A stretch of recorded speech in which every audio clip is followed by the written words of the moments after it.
Seekor serigala betina yang lincah, demi menembus batas reproduksi antar spesies, menculik seekor ular piton, musang, dan landak sekaligus.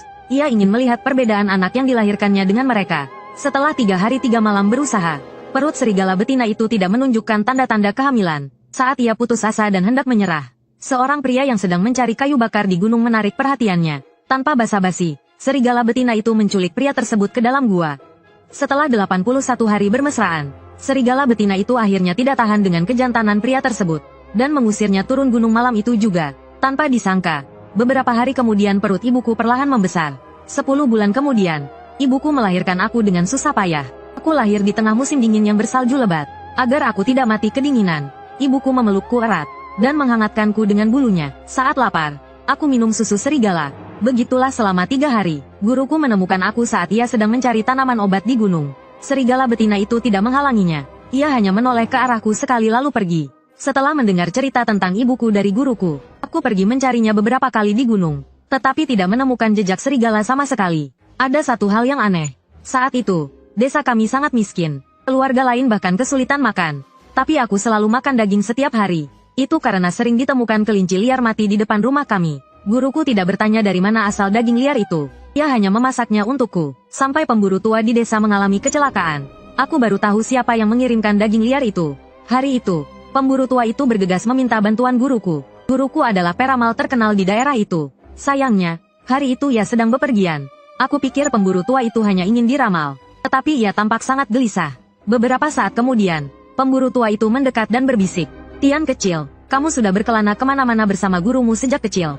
Seberapa banyak yang kamu tahu tentang hal-hal itu?" Aku mengangguk dan berkata, "Sedikit." Aku tahu ia merujuk pada hal-hal mistis. "Kalau begitu, tolong lihat tanganku ini." Apa yang terjadi? Pemburu tua itu menggulung lengan bajunya dan menunjukkan lengan kanannya kepadaku. Aku langsung merasa ngeri, karena ada luka yang sangat dalam di lengannya, seperti digigit binatang buas, dan masih terus mengeluarkan darah. Aku langsung bertanya, "Paman Zhang, apa yang terjadi?" Ia menghela nafas dan perlahan bercerita. Ternyata, 2 hari yang lalu, pemburu tua itu bertemu dengan seekor serigala sendirian di hutan saat berburu. Serigala itu tampak tingginya lebih dari 1 meter. Pemburu tua itu sangat gembira, karena ia baru pertama kali melihat serigala sebesar itu. Jika berhasil menangkapnya, pasti akan laku dengan harga mahal. Memikirkan hal itu, pemburu tua itu langsung menarik pelatuknya. Namun, karena jaraknya terlalu jauh, peluru hanya mengenai kaki serigala itu. Pemburu tua itu ingin menembak lagi, tetapi serigala itu dengan cepat menerkamnya. Sebelum ia sempat bereaksi, serigala itu menggigit lengannya. Pemburu tua itu kesakitan dan menjatuhkan senapannya. Serigala itu pun melarikan diri. Sejak saat itu, luka di tangan pemburu tua itu tidak kunjung sembuh, dan terasa sangat sakit setiap malam. Ia takut diganggu makhluk halus, dan meminta guruku untuk memeriksanya. Mendengar ceritanya, aku merasa sangat gelisah. Bukan karena aku khawatir dengan lukanya, tapi aku merasa serigala yang ditembaknya itu adalah ibuku. Aku tak berani membuang waktu, dan meminta pemburu tua itu untuk segera membawaku ke tempat kejadian. Tak lama, aku dan pemburu tua itu tiba di bawah pohon tua. Meskipun serigala itu sudah lama menghilang, ada banyak bercak darah di tanah. Aku mengikuti jejak darah itu sepanjang sore, tapi tidak menemukan apapun. Hari mulai gelap, jadi aku harus kembali ke desa. Sepanjang jalan, hatiku gelisah. Jika terjadi sesuatu pada ibuku, aku tidak akan melepaskan pemburu tua itu. Saat sampai di rumah, guruku sedang minum teh di ruang tamu. Melihat guruku, Paman Zhang segera menghampirinya dan menunjukkan lengan kanannya. Tapi guruku hanya melirik lukanya dan berkata dengan dingin, "Berani-beraninya kau menyentuh makhluk gunung. Nyalimu besar sekali. Obati lukamu sendiri dengan air kencing anak laki-laki. Apakah kau bisa bertahan atau tidak? Tergantung nasibmu." Guruku sangat dihormati di desa kami. Paman Zhang tentu saja menuruti kata-katanya. Setelah dia pergi, aku bertanya dengan cemas kepada guruku, "Apakah serigala yang ditembak pemburu tua itu ibuku?" Guruku tidak menjawab. Dia hanya melirik ke arah gunung dan bergumam, "Hukum karma, balas dendam tak terelakkan." Malam itu aku sulit tidur, membayangkan ibuku terbaring dalam genangan darah. Entah berapa lama kemudian aku tertidur, tapi di tengah malam, wajahku terasa sangat sakit, seolah ada sesuatu yang berbulu menyentuh wajahku. Aku mencoba bangun, tapi tak bisa membuka mata. Baru keesokan paginya aku sadar kembali. Aku bangun dan mencuci muka, lalu melihat guruku duduk di halaman. Aku bertanya dengan bingung, "Guru, bukankah hari ini kau akan pergi keluar kota untuk meramal?" Guruku menggelengkan kepala dan berkata, "Tidak jadi, ada hal yang lebih penting di desa sebentar lagi." Aku tidak mengerti maksudnya, tapi ekspresinya serius, tidak seperti bercanda. Benar saja, sore harinya kepala desa bergegas masuk, mengatakan bahwa pemburu tua di desa meninggal secara misterius di rumahnya. dan meminta guruku untuk membantu mengurus pemakamannya. Kepalaku langsung berdengung. Paman Zhang baik-baik saja kemarin. Hanya luka kecil. Bagaimana bisa dia meninggal dalam semalam? Tapi guruku tidak terkejut. Dia mengambil kotak peralatan yang sudah disiapkannya dan pergi bersama kepala desa ke rumah Paman Zhang. Dulu, setiap ada upacara pemakaman, guruku selalu mengajakku. Tapi kali ini, dia menyuruhku tinggal di rumah dan tidak boleh kemana-mana. Jadi, aku bermain ponsel dengan bosan di rumah. Sekitar setengah jam kemudian, seorang wanita berusia 40-an datang ke pintu. Dia berjalan pincang, sepertinya kakinya terluka. Aku menghampirinya dan hendak menyuruhnya pergi. Guruku sedang ada urusan di luar. Kalau mau diramal, datanglah lain hari. Tapi wanita itu menggelengkan kepala dan berkata, "Aku mencarimu." Aku mendongak dengan bingung. "Mencariku?" Dia menatapku dan mengangguk. Lalu melanjutkan, "Tidak ada yang lain. Hanya saja kakiku terluka. Bisakah kau membantuku mengobatinya?" Wanita itu menarik celananya dan memperlihatkan luka yang membengkak. Ada lubang kecil di tengah lukanya. Wajahku langsung berubah pucat. Karena itu jelas luka tembak. Bagaimana mungkin seorang petani tertembak? Setelah berpikir panjang, aku menolaknya. Pertama, aku belum pernah menangani luka tembak. Kedua, tidak ada obat bius di rumah. Jadi aku tidak bisa berbuat apa-apa. Namun, wanita itu bersikeras agar aku membantunya. Dia bilang itu hanya luka kecil dan tidak butuh obat bius. Melihat keseriusannya, aku hanya bisa mengeraskan hati dan mengambil pisau kecil dari dalam rumah. Dengan hati-hati, aku membuka lukanya, lalu mengeluarkan peluru di dalamnya. Melihatnya saja sudah membuatku merasa sakit. Tapi wanita itu tidak bergeming, malah menatapku dengan penuh kasih sayang, seperti sedang menatap kerabat yang telah lama hilang. Setengah jam kemudian, aku selesai mengobati lukanya. Wanita itu berdiri dan berjalan ke pintu. Lalu, sambil membawa seekor kelinci liar, dia berkata, "Aku tidak punya uang." Kelinci ini sebagai ucapan terima kasih. Mendengar itu, aku segera menolak, karena kelinci ini sangat besar. Dijual di pasar pasti harganya lebih dari 100 yuan. Guru pasti akan memarahiku jika tahu aku menerima sebanyak ini. Tapi wanita itu memaksaku untuk menerimanya. Dia bilang kalau kurang, nanti dia akan mengirimkan lagi. Kata-katanya membuatku semakin bingung. Sebelum aku bisa menolak, wanita itu berjalan keluar pintu. Malam harinya, guru pulang dengan wajah lelah. Tapi saat melihat bercak darah di lantai, dia langsung waspada. Dia bertanya siapa yang datang ke rumah tadi sore. Aku pun menjawab jujur tanpa berpikir panjang. Seorang petani wanita berusia 40-an. Mendengar itu, guru tertawa dingin. Dia bukan wanita biasa, dia ibumu. Aku tertegun mendengarnya. Ibuku, kalau dia datang, kenapa tidak memberitahuku langsung? Saat itu, guru berteriak ke arah jendela. Manusia punya jalannya, siluman punya jalannya. Jika kau benar-benar menyayanginya, jangan datang lagi. Aku mengikuti arah pandangan guru. Sepertinya ada sepasang mata yang mengawasiku dari kegelapan. Namun sejak saat itu, di depan rumahku, tidak pernah ada kelinci liar lagi. Tapi beberapa hari kemudian, terjadi hal aneh di desa. Beberapa pemuda yang sering berburu di gunung meninggal secara misterius. Dan cara kematian mereka hampir sama. Seperti digigit hidup-hidup oleh binatang buas. Mengetahui hal itu, guru menggelengkan kepala dan menghela nafas. Dia bilang mereka hanya orang biasa. Perlukah bertindak sekejam itu? Setelah itu, guru pergi keluar untuk membantu penduduk desa mengurus pemakaman. Dan dia menyuruhku untuk tetap di rumah. Jika aku bertemu ibuku lagi, sampaikan padanya bahwa perbuatannya yang keji ini cepat atau lambat akan mendapat balasan. Mendengar itu, hatiku berdebar kencang. Maksud guru, ibuku membunuh orang-orang itu, tapi kenapa dia melakukan itu? Aku berpikir sepanjang sore tapi tetap tidak mengerti. Malam harinya, guru pulang dengan wajah yang sangat muram. "Xiao Tian, bereskan barang-barangmu. Besok pagi kita pergi ke gunung." "Kenapa harus ke gunung?" tanyaku dengan bingung. "Kenapa? Nyawa dibayar nyawa." Kata-kata singkat itu bagai petir menyambar di telingaku. Aku tahu guru bermaksud untuk menangkap ibu serigala di gunung. Tapi dia ibu kandungku. Bagaimana mungkin aku bisa tinggal diam? Jadi malam itu, saat guru tertidur, aku menyelinap pergi ke arah gunung belakang. Aku ingin memberitahu ibuku terlebih dahulu, agar dia bisa bersiap-siap. Tapi saat melewati kuburan desa, aku mendengar suara menggali tanah. Aku mengikuti arah suara itu. Terlihat seorang nenek tua membungkuk di depan sebuah makam. Tangannya yang keriput sedang menggali kuburan itu. Aku menyalakan senter dan melihat lebih dekat. Bukankah itu makam baru Pak Pemburu? Meskipun Pak Pemburu telah melukai ibuku, bagaimanapun juga, dia sudah meninggal. Aku tak bisa membiarkan seseorang menggali makam orang desaku. Jadi aku berlari ke arahnya dan bertanya, "Nek, sedang apa Nek di sini malam-malam begini?" Tapi dia bahkan tidak menoleh. Dia hanya bergumam, "Perutku lapar, cari makan." Aku langsung bingung, makanan apa yang bisa ditemukan di kuburan? "Jangan panggil aku Nek, panggil aku Nenek Liu." Suaranya terdengar sangat kasar. Setelah itu, dia mengangkat kepalanya dan menatapku. Tanpa diduga, nenek tua itu tiba-tiba tertawa. "Kau anak si abu-abu, sudah besar sekarang." Kakiku lemas mendengarnya. Si abu-abu yang dia maksud mungkin ibu serigalaku. Jadi, Nenek tua ini juga siluman. Dia bilang marganya Liu. Mungkinkah dia? Nenek Liu melambaikan tangannya padaku dan berkata, kemarilah. Bantu aku meramal berapa lama lagi aku akan hidup. Aku tidak tahu harus berbuat apa. Seumur hidupku, aku hanya meramal manusia. Ini pertama kalinya aku bertemu siluman. Bagaimana jika aku salah meramal? Apakah nyawaku akan terancam? Nenek Liu sepertinya menyadari kekhawatiranku. Ramal saja, demi ibumu. Aku tidak akan menyakitimu. Mendengar itu, aku bernapas lega. Aku mengamati wajah Nenek Liu dengan saksama. Pertama, pangkal hidungnya tebal dan terlihat tidak proporsional. Itu berarti dia akan menghadapi bencana di masa tuanya.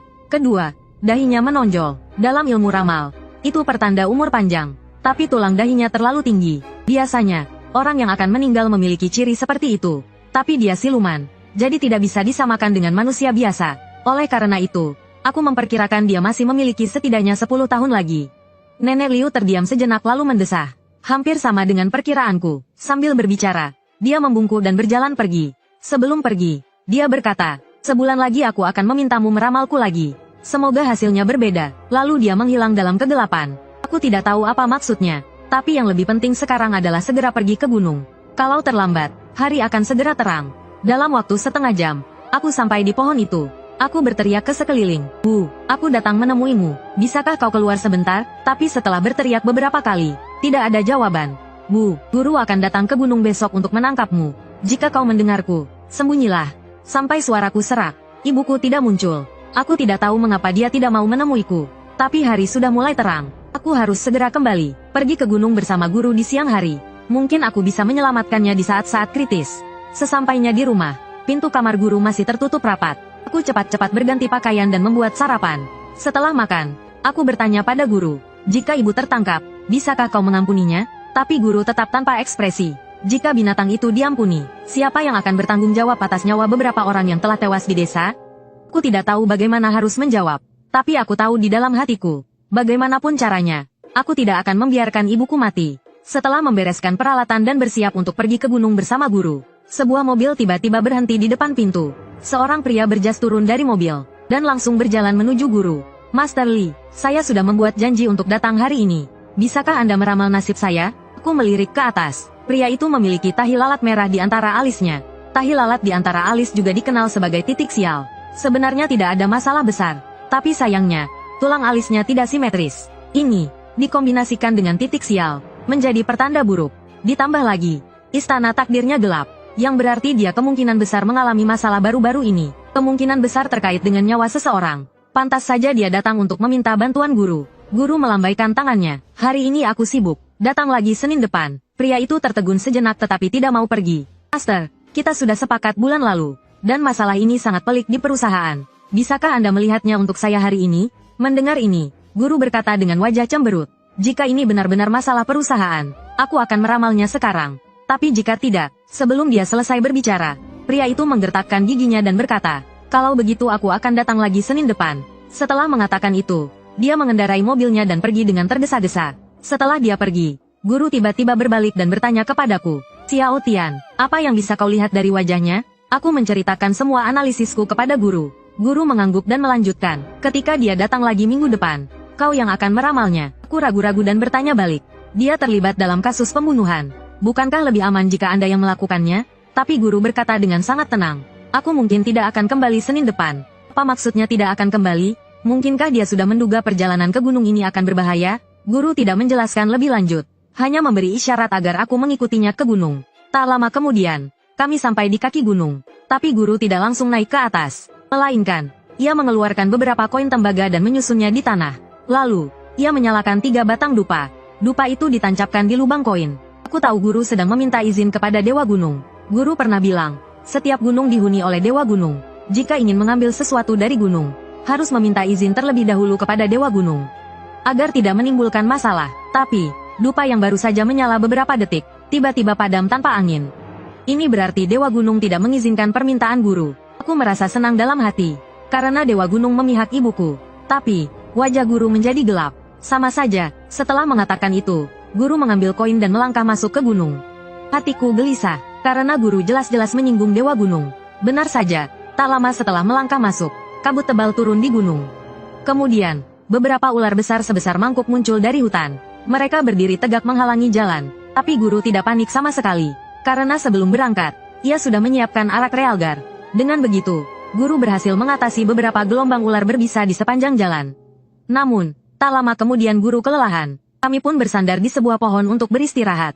Entah berapa lama, kabut di gunung mulai menghilang. Dan sejak siang, tidak ada lagi ular berbisa yang terlihat di gunung. Aku jadi bingung, apa mungkin Dewa Gunung memberitahu ibuku untuk bersembunyi?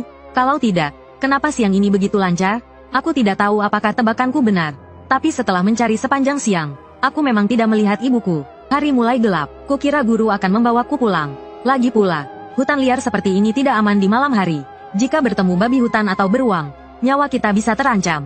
Tapi guru tidak berniat turun gunung. Malah, ia mencari tempat yang datar dan mulai mendirikan tenda. Aku menggelengkan kepala pasrah. Terpaksa aku mengumpulkan ranting untuk dijadikan kayu bakar. Malam harinya, aku dan guru bergantian berjaga. Aku khawatir guru kelelahan setelah seharian bekerja keras. Jadi aku menyuruhnya tidur duluan di dalam tenda. Lagi pula aku masih muda, tidak apa-apa begadang. Tak lama kemudian, terdengar suara dengkuran guru dari dalam tenda. Sementara aku menatap api unggun tanpa rasa kantuk. Hatiku campur aduk. Di satu sisi ada ibuku, serigala yang melahirkanku. Di sisi lain ada guruku yang membesarkanku. Sayangnya, mereka berdua berseteru, membuatku terjepit di tengah dan merasa tidak nyaman. Saat aku sedang melamun, tiba-tiba terdengar suara gemerisik. Dari semak-semak tidak jauh dari situ, aku langsung waspada dan melihat ke arah suara itu. Terlihat sepasang mata hijau menyala di balik semak-semak, sedang menatapku tajam. Aku ketakutan. Aku tidak berani bergerak, takut mengganggunya. Aku hanya bisa memberitahu guru dengan hati-hati. Tapi saat aku berdiri, pasang mata itu tiba-tiba menghilang di kegelapan malam. Dan saat itu juga, terdengar suara guru dari belakang. Xiao Tian, tidurlah di tenda. Aku menoleh dengan kaget. Guru yang tadinya tertidur pulas, entah kapan sudah berdiri di belakangku. Dan ia sedang menatap ke arah binatang itu menghilang. Tapi, guru, tadi aku melihat di semak-semak itu. Belum selesai aku bicara, guru memotongku. Sudah, aku tahu, tidurlah. Biar aku yang jaga. Ekspresi guru tetap tenang seperti biasanya. Jadi kupikir tidak ada bahaya. Aku berbalik dan masuk ke tenda. Karena seharian mendaki gunung, badanku sangat lelah saat berbaring. Setelah menguap 2 kali, aku tertidur. Dalam tidurku, aku mendengar suara ribut di luar. Seperti sekelompok orang sedang berkelahi. Suara itu membuatku tak bisa tidur. Aku ingin membuka mata, tapi tidak bisa. Seperti dikendalikan sesuatu, rasanya sangat tidak nyaman. Seperti kaki dan tanganku tertahan. Entah berapa lama, suara-suara itu perlahan menghilang. Dan di saat yang sama, kurasa ada tangan berbulu yang menyentuh wajahku. Meskipun agak geli, tapi membuatku merasa sangat tenang. Lalu aku tertidur lagi. Keesokan paginya, aku dibangunkan oleh teriakan guru. Suaranya terdengar sangat lemah. Mendengar itu, aku segera bangun dan bergegas keluar. Di luar sudah sangat berbeda dari kemarin. Semuanya berantakan, dan guru terbaring di antara bebatuan di kejauhan. Bahkan napasnya sangat lemah. Aku memeluk guru. Hatiku hancur. Aku membenci ketidakmampuanku. Tadi malam aku jelas mendengar suara perkelahian di luar. Jika aku bangun, mungkin tragedi ini tidak akan terjadi. Tapi sudah terlanjur. Yang terpenting sekarang adalah membawa guru ke rumah sakit. Aku menyeka darah di sudut bibirnya. Aku menggendong guru dan berlari menuruni gunung. Sepanjang jalan, luka guru terus mengeluarkan darah. Bajuku di punggung pun basah kuyup. Sesampainya di rumah sakit, guru dibawa ke UGD karena kehilangan banyak darah. Aku berjongkok di sudut rumah sakit. Hatiku kacau. Guru selalu menjadi sandaranku. Tapi sekarang dia tumbang. Mungkin Cibu tahu guru akan menangkapnya. Jadi dia menyerang duluan, tapi dia ibuku. Aku tidak bisa membencinya. Aku hanya bisa menangis tanpa daya. Kira-kira 1 jam kemudian, guru akhirnya melewati masa kritis berkat bantuan dokter. Tapi sekarang ada masalah lain, yaitu biaya rawat inap dan pengobatan guru. Dokter bilang biayanya sekitar Rp3.000 per hari. Aku langsung terkejut mendengarnya, karena guru biasanya hanya menerima Rp30 untuk sekali meramal. Jadi, di rumah tidak ada tabungan. Dengan linglung, aku naik bus pulang. Sesampainya di rumah, aku mengobrak-abrik seluruh isi rumah, dan hanya menemukan 3.000 lebih. Mau tak mau, aku meminjam uang dari tetangga. Akhirnya terkumpul cukup uang untuk biaya pengobatan guru selama 2 hari. Aku segera membawa uang itu ke rumah sakit. Tapi ketika melihat guru terbaring lemah di ranjang rumah sakit, hidungku tiba-tiba terasa perih. Detik berikutnya, aku bergegas pulang. Waktuku tidak banyak. Aku harus mendapatkan cukup uang untuk biaya pengobatan guru dalam 2 hari ini. Tapi setelah pulang, bisnisku ternyata sedang lesu. Kebanyakan orang hanya membeli dupa dan lilin. Bahkan tidak ada yang datang untuk meramal. Pagi ini aku hanya menghasilkan beberapa puluh yuan. Sampai kapan aku bisa mengumpulkan biaya pengobatan yang mahal itu? Saat aku putus asa, sebuah mobil hitam tiba-tiba berhenti di depan pintu. Mataku langsung berbinar, karena orang yang keluar dari mobil itu adalah pria yang meminta guru untuk meramal hari itu. Pria itu masuk ke dalam dan bertanya dengan sopan. Apakah Master Li ada hari ini? Aku menggelengkan kepala dan menjawab. Tidak, beliau sedang sakit dan dirawat di rumah sakit. Mendengar itu, pria itu tampak kecewa dan berbalik untuk pergi. Melihat itu, aku segera memanggilnya. Guru sudah mengatur semuanya untukmu. Beliau memintaku untuk meramalmu. Mendengar ini, pria itu berhenti sejenak, lalu menatapku dengan curiga dan berkata, kau bilang kau akan meramalku?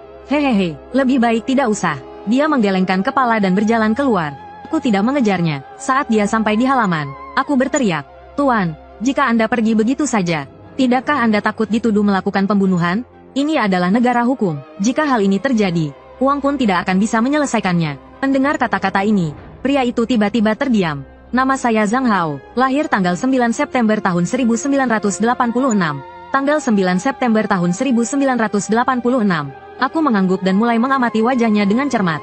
Berbeda dengan terakhir kali, tahi lalat di antara alis Zhang Hao sekarang berwarna merah tua. Ini menandakan bahwa dalam beberapa hari ke depan, dia pasti akan terlibat dalam kasus pembunuhan. Tapi melihat ujung alisnya yang berwarna gelap, ini berarti bahwa selama dia tidak melakukan apa-apa, bencana ini bisa dihindari. Zhang Hao telah menghabiskan uang untuk menyelesaikan masalah ini dalam beberapa hari terakhir.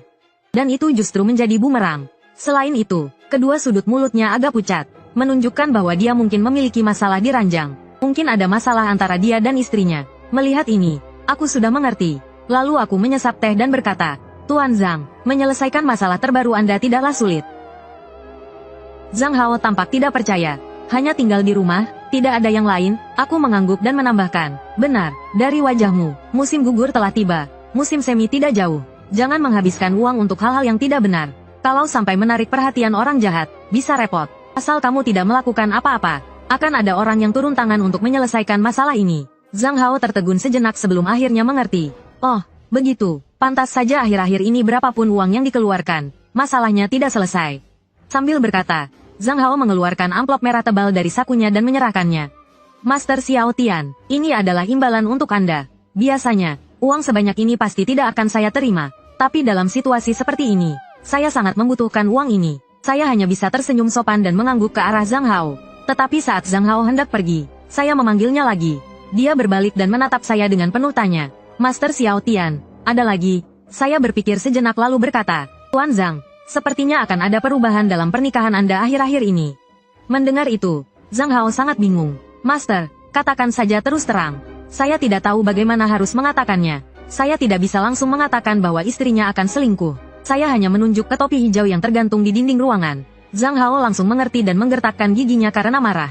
Terima kasih, Master, atas petunjuknya. Setelah mengatakan itu, dia langsung pergi dengan mobilnya. Setelah dia pergi, saya segera masuk ke dalam dan menghitung uangnya. Uangnya pas 3.000 yuan, cukup untuk mengatasi masalah keuangan saya saat ini. Tapi saya tidak menyangka meramal Zhang Hao akan menimbulkan masalah. Sore itu, seorang wanita berusia 20-an datang ke toko. Begitu masuk, dia langsung meminta saya untuk meramalnya. Nak, ramalkan kapan suamiku akan mati. Mendengar itu, saya hampir tercengang. Siapa yang mau suaminya mati? Wanita itu menatap saya dengan dingin dan berkata, kau tidak salah dengar, ramalkan saja. Sambil berkata, wanita itu menunjukkan telapak tangan kanannya ke arah saya. Meskipun meramal seperti ini agak aneh, bagaimanapun juga ini bisnis. Jadi saya mulai mengamati garis tangannya dengan cermat. Saya melihat pangkal jari tengahnya menonjol, dan garis-garisnya berantakan. Ini berarti kehidupan seksnya berantakan, dan bahkan sering selingkuh. Namun, dari garis tangannya, garis pernikahannya terputus di tengah. Ini menunjukkan bahwa wanita itu hanya akan menikah sekali seumur hidupnya, dan suaminya benar-benar akan mati. Saat itu, wanita itu bertanya dengan tidak sabar, sudah selesai, bagaimana? Saya mengangguk dan mengalihkan pandangan ke kejauhan sambil berkata, dari garis tanganmu, suamimu akan mati. Tapi kapan pastinya? Saya tidak tahu. Saya harus melihatnya sendiri baru bisa tahu. Tanpa diduga, wanita itu sangat puas. Yang penting dia akan mati. Bahkan nadanya terdengar tanpa sedikit pun kesedihan. Kemudian wanita itu bertanya lagi. Lalu apakah saya akan menikah lagi? Tidak, dari garis pernikahanmu, kau hanya akan menikah sekali. Mendengar itu, wanita itu tertegun sejenak lalu berbalik menatap saya dan berkata, ramalanmu benar. Kata-katanya membuat saya bingung. Sepertinya dia datang karena reputasi saya. Tapi saya benar-benar tidak mengenalinya. Jadi saya bertanya dengan rasa penasaran. Nona, apa kita pernah bertemu sebelumnya? Tidak, tapi pagi tadi suamiku datang untuk diramal. Kau juga secara khusus mengingatkannya tentang aku yang selingkuh. Tuan pasti belum melupakannya secepat ini, kan? Karena hal ini, Zhang Hao memukuliku habis-habisan saat pulang. Wanita itu perlahan mengangkat lengan bajunya, memperlihatkan banyak memar. Mendengar ini, aku langsung gelisah. Aku tidak menyangka wanita di depanku ini adalah istri Zhang Hao. Jadi dia datang ke sini untuk membuat masalah? Menyadari wajahku sedikit tegang, wanita itu malah tersenyum dan berkata, "Jangan khawatir, aku tidak datang untuk menyusahkanmu. Aku justru punya sesuatu yang penting untuk kuminta bantuanmu." Mendengar itu, aku bernapas lega dan bertanya, "Ada apa? Katakan saja." Sahabatku akhir-akhir ini agak aneh.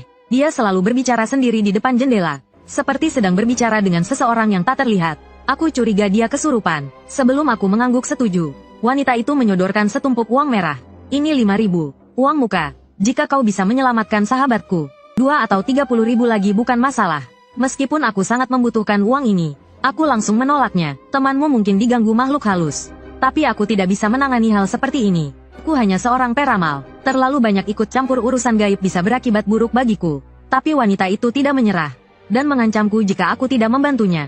Dia akan menyuruh orang untuk menghancurkan toko dan papan namaku. Merobohkan papan namaku. Mau tak mau, aku mengambil seikat dupa dan memberikannya kepadanya. "Bawa dupa ini ke sahabatmu. Nyalakan 3 batang di depan pintu kamarnya. Setelah dupa habis terbakar, foto dan tunjukkan padaku." Meskipun dia tidak tahu apa yang kulakukan, dia tetap melakukan apa yang kukatakan. Sekitar 2 jam kemudian, wanita itu bergegas kembali, dan menunjukkan foto yang diambilnya di ponselnya. Terlihat 3 batang dupa terbakar dengan 2 pendek dan 1 panjang. Ini berarti makhluk halus yang mengganggu sahabatnya tidak terlalu jahat. Mungkin dia memiliki keinginan yang belum terpenuhi semasa hidupnya. Selama keinginannya dipenuhi, dia akan pergi dengan sendirinya. Karena tidak ada bahaya, aku menyetujui permintaan wanita itu. Keesokan harinya, aku menyiapkan kotak peralatan guruku, dan menangkap seekor ayam jantan besar di halaman belakang. Akhirnya, aku naik mobil wanita itu dan pergi ke rumah sahabatnya. Di dalam mobil, aku baru tahu bahwa nama wanita itu Zhang Wenjing, dan sahabatnya, Yezi, adalah teman dekatnya. Tak lama kemudian, kami tiba di rumah Yezi. Saat kami sampai di depan kamarnya, suhu terasa jauh lebih dingin. Aku mengetuk pintu, tapi tidak ada jawaban. Sebaliknya, ayam jantan di tanganku berkokok tanpa henti, seolah-olah ada sesuatu yang ditakutinya di dalam. Aku menarik napas dalam-dalam dan membuka sedikit pintu kamar. Melihat dari celah pintu, kulihat seorang wanita mondar-mandir di sekitar tempat tidur, sambil menggumamkan kata-kata yang tidak ku mengerti. Penampilannya memang seperti orang gila. Setelah masuk, Yezi menatapku sekilas, lalu menundukkan kepalanya lagi. Melihat itu, aku lega, karena jika itu hantu jahat, dia akan menatapmu tajam. Sedangkan yang hanya melirikmu sekilas lalu mengalihkan pandangannya, kemungkinan besar adalah hantu kecil yang tidak terlalu pendendam. Lalu aku mengambil jimat dari tasku, menggigit jari telunjukku dan menuliskan tanggal lahirku di jimat itu. Kemudian melipat jimat kuning itu dan memasukkannya ke dalam mulut ayam jantan. Terakhir, aku mencari seutas tali merah. Satu ujungnya kuikatkan di leher ayam, ujung lainnya ku pegang di jari tengahku. Kemudian aku membuka pintu kamar Yezi dan melepaskan ayam jantan itu ke dalam. Lalu aku menutup hidungku dan berteriak, "Hantu kecil, beraninya kau segera berlutut dan ikut aku ke alam baka untuk menerima hukumanmu." Mendengar itu, Yezi gemetar. Lalu dia jatuh terlentang di lantai. Matanya menatap ayam jantan itu tanpa berani berkedip. Dia memohon ampun, "Tuan penjaga, jangan tangkap aku. Aku akan segera meninggalkan tubuhnya." Setelah mengatakan itu, terlihat asap biru keluar dari tubuh Yezi. Asap itu perlahan berubah menjadi sosok transparan. Melihat itu, aku mengerti. Hantu wanita di depanku ini pasti hantu baru yang belum lama meninggal. Dari wajahnya, dia terlihat berusia sekitar 17 atau 18 tahun. Tapi, menurut aturan, setelah seseorang meninggal, jiwanya harus melapor ke alam baka dalam 3 hari. Tapi kenapa tidak ada penjaga yang menjemputnya? Karena penasaran, aku bertanya, "Kenapa kau belum pergi ke alam baka untuk bereinkarnasi?" Mendengar itu, hantu wanita itu terisak. "Jasadku hilang setelah aku meninggal. Tanpa jasadku, aku tidak bisa masuk ke alam baka dan bereinkarnasi. Jika tuan penjaga bisa membantuku menemukan jasadku, aku bersedia ikut denganmu ke alam baka." Mendengar itu, aku langsung mengerti. Jika jasad seseorang dimanipulasi setelah meninggal, jiwanya juga tidak bisa pergi. Setelah berpikir sejenak, aku mengamati hantu wanita itu lagi. Wajahnya tidak ada luka. Ini berarti wajahnya tidak terluka sebelum meninggal. Wajahnya cantik dan polos, dan alisnya menunjukkan sedikit kepolosan. Jadi, kemungkinan besar dia seorang mahasiswi. Tapi ada bekas cekikan yang jelas di lehernya. Dia pasti dicekik sampai mati. Yang mengejutkanku adalah, dari wajahnya, dia memiliki tanda-tanda umur panjang. Ini berarti dia seharusnya berumur panjang. Artinya, dia seharusnya tidak meninggal semudah ini. Jadi, hanya ada 2 kemungkinan. Pertama, dia dijebak untuk menjadi tumbal. Kedua, mungkin dia belum mati. Hanya saja jiwanya sementara meninggalkan tubuhnya karena ketakutan yang hebat. Tapi bagaimanapun juga, kita harus menemukan jasadnya dulu untuk menyelesaikan masalah ini.